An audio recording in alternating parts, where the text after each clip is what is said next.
అందరికీ నమస్కారము. ఈరోజు ఎండిరాయలు ములక్కాళ్ళ పులుసు చేస్తున్నాను.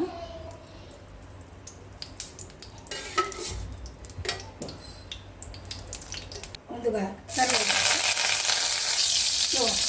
పచ్చిమిరపకాయ, ఉల్లిపాయ ముక్కలు, ఇప్పుడు కడిగి పెట్టుకున్న ఎండిరాయలు వేసుకోవాలి.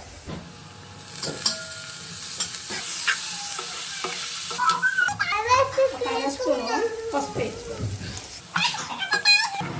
ఉల్లిపాయ పచ్చిమిరపకాయ ముక్కలు, తర్వాత ఈ ఎండురొయ్యలు ఆయిల్లో ఇలా వేగిన తర్వాత ములక్కాడ ముక్కలు,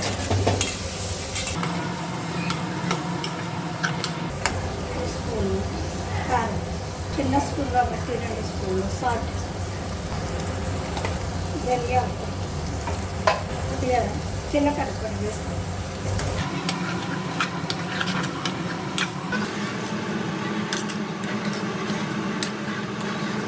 ఒక 1/2 లీటర్ వాటర్ పోసుకొని ఒక 3 వంతులు ఉడికిన తర్వాత ఇందులో చింతపండు పులుసు పోసుకోవాలి.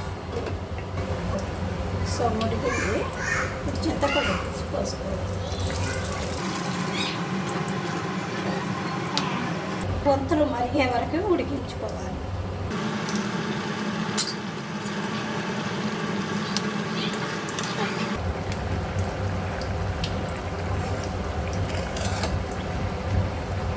ములక్కాడ ఎండురొయ్యలు పులుసు రెడీ.